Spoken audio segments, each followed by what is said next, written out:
बच्चों, हिंदी दिवस के उपलक्ष्य में मैं आपको हिंदी भाषा के बारे में कुछ जानकारी देना चाहती हूँ।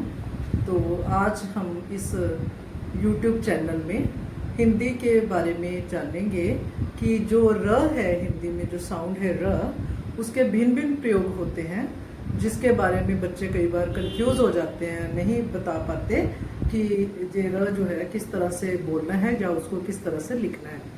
तो मैं इसके बारे में आपको बताने जा रही हूँ। तो चलिए हम देखते हैं र के भिन्न भिन्न प्रयोग।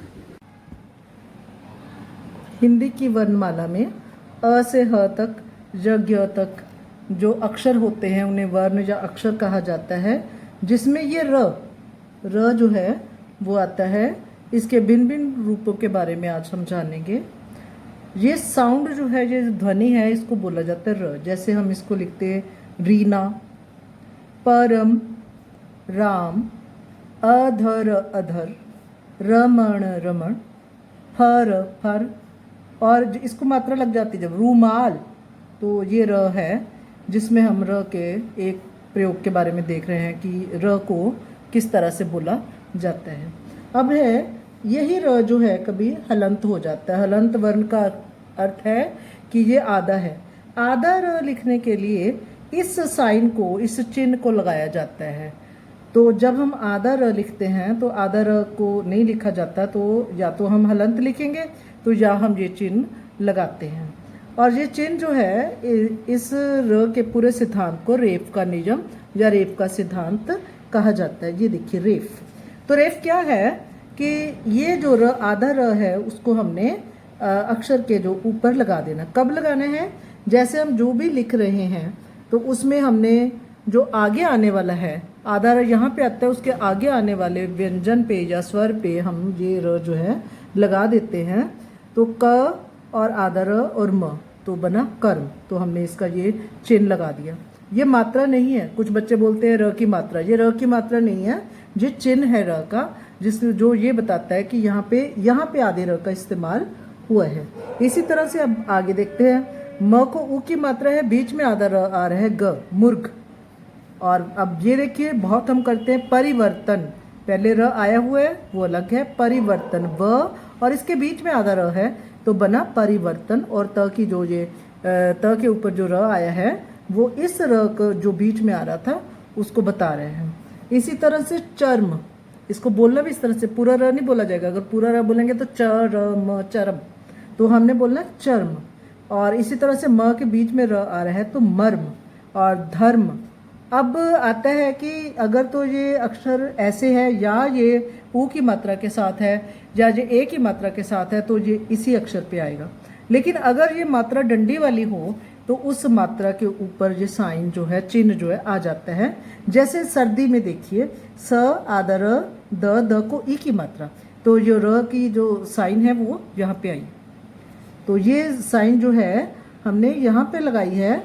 तो सर्दी में ई की मात्रा डंडी वाली होने के कारण ये चिन्ह जो है यहाँ पे लगाया गया। इसी तरह से छोटी ए की मात्रा है मार्मिक, म के ऊपर ये र का चिन्ह आया है तो मार्मिक बोला गया। हार्दिक, इसमें भी हमने इसी तरह से ये चिन्ह जो है र का लगा दिया है ई की मात्रा के साथ। अब आ की मात्रा है। आ की मात्रा में देखिए हम मुर्गा बोलते हैं, मुर्गा। तो र कहाँ आ रहा है? यहाँ आ रहा है र, जिसको हमने यहाँ लगाया मात्रा के ऊपर। अगर हम इसको यहाँ लगा देते हैं मुर्ग की तरह तो ये गलत होगा। ये मात्रा के ऊपर लगाया जाएगा तो ही ठीक होगा। इसी तरह से ओ की मात्रा के साथ लगेगा ये कर्मो। र यहाँ पे आ रहा है और हम यहाँ पे इसको लगाते हैं कर्मो। इसी तरह से ये शब्द है आशीर्वाद, बोला जाएगा आशीर्वाद। अब कई बच्चे इसको बोलने में भी गलती कर सकते हैं कि जो व के ऊपर, व के बाद जो मात्रा है उसके ऊपर आ रहा है ये र, तो कहीं और बोल सकते हैं। तो हमें क्या देखना है कि यहाँ पे र होगा तो यहाँ पे लगाया जाएगा, मात्रा है तो यहाँ पे लगाया जाएगा, अगर मात्रा डंडी वाली है। अगर मात्रा डंडी वाली नहीं है तो ये उसी र जहाँ पे आता है उसके बाद आने वाले वर्ण के ऊपर ये लगाया जाता है। इसके बाद आ जाता है ये र का एक प्रयोग है जो रेफ का है। इसके बाद हम इसका दूसरा प्रयोग देखते हैं।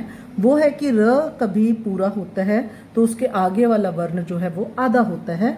तो उसके लिए हम ये जो है चिन्ह लगाते हैं या ये चिन्ह लगाते हैं। ये दोनों चिन्ह जो हैं आधे अक्षर के आगे आने वाले र के लिए लगाया जाता है। इसको कहते हैं पदीय, यानी कि ये पैर में लगाया जाता है। पदीय का अर्थ है पैर में लगने वाला। तो अब इसमें देखिए ये है प्र, तो प्र बोला हमने, प के पैर में र, प्र। और इसी तरह से स के पैर में र स्र, प के पैर में र स्र प्र, क के पैर में र क्र। तो ये बना प्रेरणा, श्राव, प्रेम, चक्र। आगे देखिए प के पैर में र, आदर्श और न, बोलेंगे प्रश्न। अब आ जाता है जो शब्द गोलाकार होते हैं, जो तो डंडी वाले शब्द हैं उनमें ये साइन लगेगा, लेकिन जो शब्द गोलाकार होते हैं उसमें ये वाला साइन लगेगा। ये देखिए, तो ये साइन जो है गोलाकार शब्द पे लगता है। राष्ट्रीय, ट के नीचे गोलाकार होने की वजह से हमने ये साइन डाला है। इसी तरह से ड्रम, ड्रम, तो इसमें ड जो है वो आधा है, र पूरा है, तो ड के नीचे ये साइन आएगा तो बनेगा ड्रम। इसी तरह से ड्रिल, तो इसमें भी वही है कि ये गोलाकार है। और इसी तरह से ये ट्रम्प, तो ट जो है गोलाकार होने की वजह से ये जो हमने साइन है इसको लगाया है।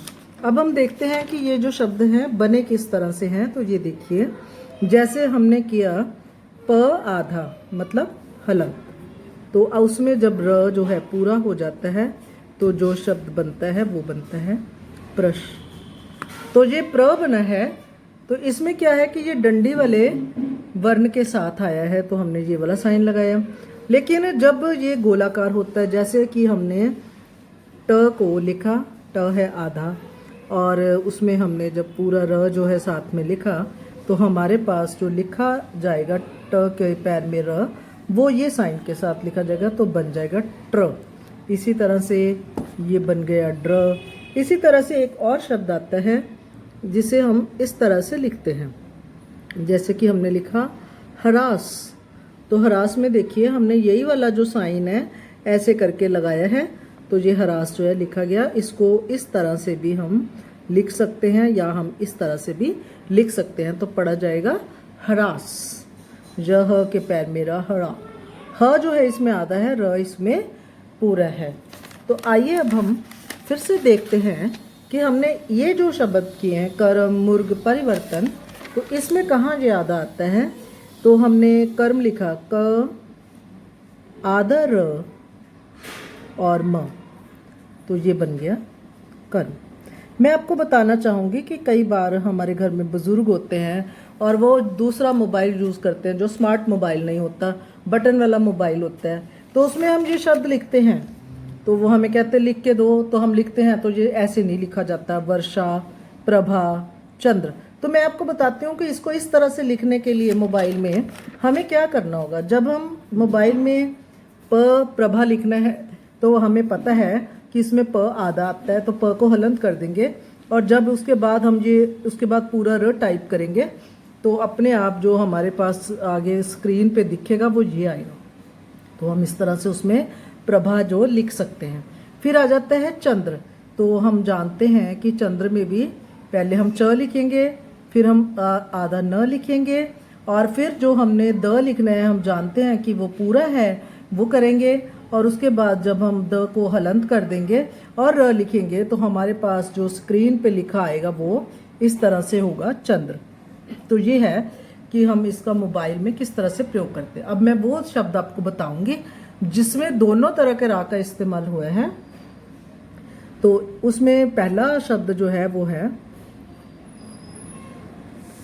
आर्द्र, इसमें ऊपर का र भी आया है और पैर वाला र भी आया है। और दूसरा जो शब्द बहुत ही प्रचलित है जिसे बोलने में कई बार कुछ लोग गलतियां भी करते हैं वो है प्रार्थना। तो ये प के पैर में र, ऊपर र और प्रार्थना, ये बनेगा।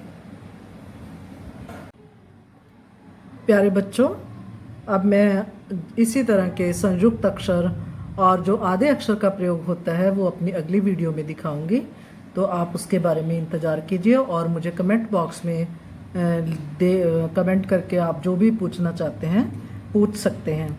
तो मैं अपने इस क्लास का जो समापन है वो कविता के साथ करूंगी, तो इसके साथ आप कविता उच्चारण भी सुनेंगे। और ये कविता जो है वो 8वीं की पाठ्य पुस्तक में से ली गई है, होंगे कामयाब।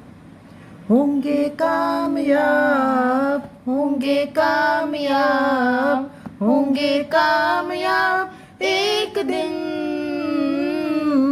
हो मन में है विश्वास, पूरा है विश्वास, होंगे कामयाब एक दिन।